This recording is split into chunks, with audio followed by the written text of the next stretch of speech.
Only 12 people in that entire arena knew who was sitting in row 14. The karate champion warming up on stage didn't know. The judges didn't know. The tournament organizers didn't know. And the 500 spectators filling the Long Beach arena that afternoon had no idea that the quiet, small Chinese man in casual clothes was about to make their three-time champion look completely ordinary. What happened in the next 8 minutes wasn't just a demonstration. It was a turning point that the martial arts world never stopped talking about. Long Beach, California, March 20th, 1969. Saturday afternoon, just before 4 p.m., the International Karate Championships were reaching their final hours, the biggest martial arts tournament in America. Competitors from 12 countries representing 20 different styles had gathered under one roof. Shotokan, Goju Ryu, Wado Ryu, Kyokushin, Tang Soo Do, Kenpo. Every serious system had a representative on that floor. The atmosphere carried the kind of electricity that only real competition produces. Kai shouts bounced off the arena walls. Judges called points in Japanese. The smell of sweat and liniment hung in the air. This was the Olympics of karate, and the heavyweight division finals were moments away. Warming up center stage was the man everyone expected to win. Michael Chen, not his birth name, changed from his Chinese name to sound more marketable in America. Michael was 28 years old, 6'2", 215 pounds of dedicated karate muscle. He had been training since the age of 6, 22 years of consistent, disciplined practice, 4th Dan black belt in Shotokan karate, 3 consecutive tournament victories. 5 years without a single competitive loss, 47 straight wins. He was the undisputed heavyweight champion of American karate, and he carried himself accordingly. His white gi was spotless. His black belt was tied with precision. Patches on his uniform displayed his rank, his school, his record. He threw practice combinations, and the air snapped with each strike. His technique was textbook Shotokan, deep stances, powerful linear movements, everything technically correct. The audience watched and was impressed, maybe even a little intimidated. He looked exactly like a champion is supposed to look. When the tournament organizer handed him the microphone before the finals, it seemed routine. The champion speaks, sets the tone, inspires the crowd. What followed was anything but routine. Michael's voice filled the arena. Ladies and gentlemen, fellow competitors, martial artists, I stand before you as your 3-time champion. 47 victories, 5 years undefeated. The audience responded with respectful applause. Then Michael kept going. He declared that Shotokan karate was the superior martial art, that Japanese karate was the most effective fighting system in the world. A few people in the crowd shifted in their seats. That was a bold claim in a room full of practitioners from different countries and styles. Then he made a serious miscalculation. He began talking about what he called the recent trend of kung fu. He said Chinese martial arts were flowery, unrealistic, designed for performance rather than combat. He called them dance. He called them movie choreography. In row 14, a small man in black pants and a black shirt shifted slightly in his seat. His companion leaned over and whispered, "You want to leave?" The small man shook his head and kept watching. Michael continued. He issued an open challenge to any kung fu practitioner in the building.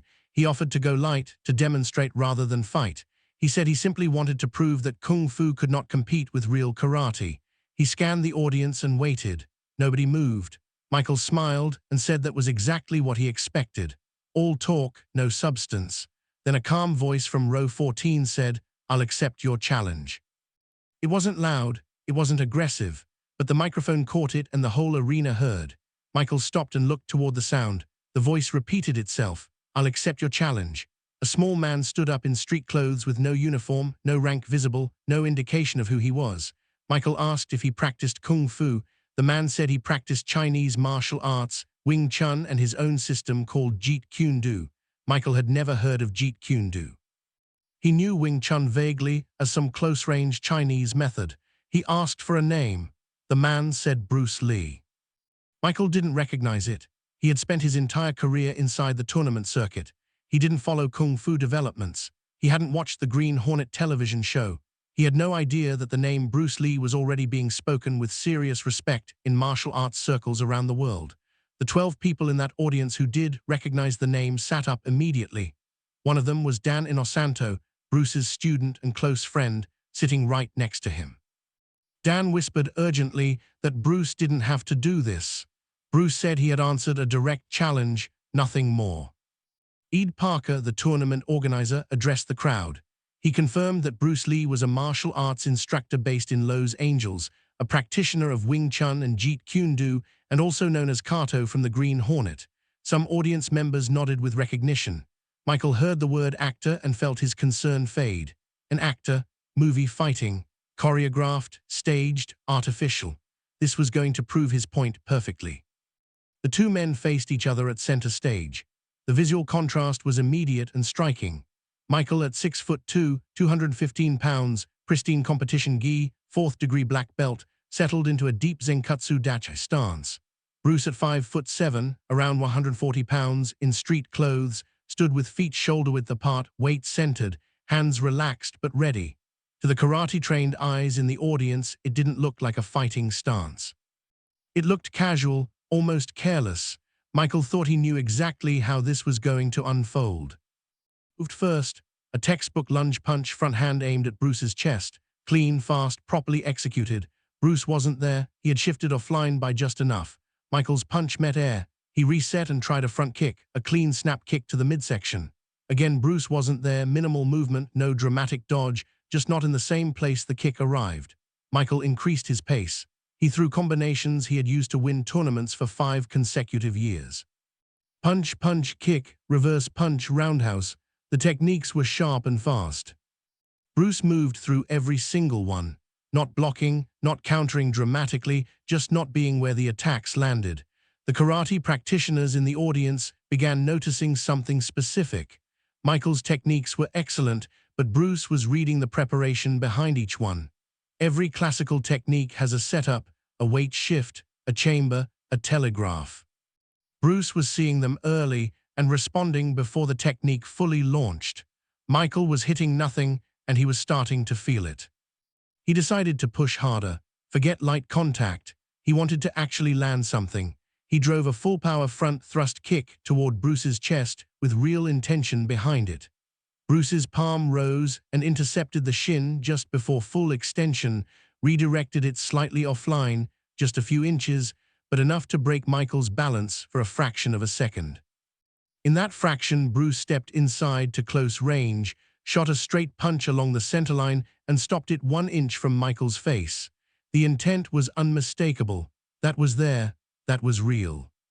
Michael reset, breathing heavier now, pride under pressure. He launched a longer combination, everything he had, 5 years of competition experience thrown at once. Bruce moved through it like smoke, slipping angles, redirecting with light contact, showing control rather than destruction. The audience was no longer watching the karate championships. They were watching something they didn't have a category for. When Michael threw a high roundhouse kick toward Bruce's head, Bruce stepped inside the arc where the technique carries no power. His left hand controlled the kicking leg at the knee. His right hand extended to Michael's throat and stopped 1 inch away. He held the position for 3 full seconds, long enough for Michael to understand completely, long enough for 500 people to see it clearly. Then Bruce released and stepped back quietly. The arena went silent, not the silence of boredom, the silence of 500 people processing something that contradicted what they believed they knew. Ed Parker thanked both men and asked the audience for applause. The response wasn't polite, it was genuine. Michael extended his hand to Bruce. He said he had underestimated him. Bruce shook it and told him his technique was excellent, but that technique alone wasn't the complete picture. "You have to understand the principles underneath the technique," Bruce said. "You're fighting the patterns you were trained in. Real situations don't follow patterns." Ed Parker asked if Bruce would be willing to demonstrate further. Bruce looked at Dan in the audience, who nodded. For the next 15 minutes, Bruce gave an unplanned demonstration to the crowd. He explained Wing Chun principles, economy of motion, the centerline theory, simultaneous attack and defense. He showed sensitivity training through Kai Sao, sticking hands, and explained how it develops reflexes differently than kata repetition. He talked about Jeet Kune Do, the idea of using no fixed way as a method and having no limitation as the actual limitation. He demonstrated on volunteers.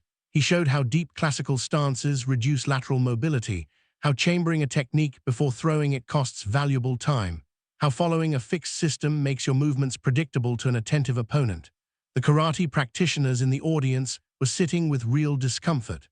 What Bruce was saying challenged things they had built years of practice around, but they couldn't dismiss what they had just watched with their own eyes. Before he left the stage, Bruce addressed the audience directly. He was clear that nothing he had shown was intended to disrespect karate as a discipline. Karate develops character, physical conditioning, and real dedication. But if the goal is effective self-defense, he said, you cannot stay inside the boundaries of any single system. You have to find what genuinely works for your body, your attributes, your actual situation. Don't practice a technique because tradition says to practice it. Practice it because you have tested it and it works. Some in the audience were uncomfortable, some were quietly angry, but many others were leaning forward, genuinely curious, seeing a door they hadn't noticed before. Bruce returned to row 14. Dan was grinning. Bruce said he hadn't intended to embarrass Michael, only to answer the challenge that was put out. Dan said the lesson had definitely been received. The tournament continued. The finals proceeded. Michael won his 4th consecutive championship. His karate was still better than the competition he faced that day, but something in how he carried himself was different. The certainty had softened into something more like awareness. After the event, in the parking lot as the arena emptied, Michael found Bruce and asked if they could speak. They sat on the hood of Bruce's car as evening came. Michael said he had been thinking about everything Bruce had said and that he wanted to understand it. He asked Bruce to teach him. Bruce studied him for a moment, saw that the request was genuine, and agreed to give him a chance. Saturday mornings, Los Angeles, come and show me you're serious. Michael showed up that Saturday. He came back the following Saturday. He kept coming back for 2 years. He trained in Wing Chun, studied the foundations of Jeet Kune Do, and carefully unlearned the habits that had made him predictable. He continued competing and continued winning, but the way he fought evolved. More fluid, more adaptive, less dependent on any single pattern. His understanding of what he was doing went deeper than it ever had inside a single system. The 12 people who had recognized Bruce Lee that afternoon told everyone what they had witnessed.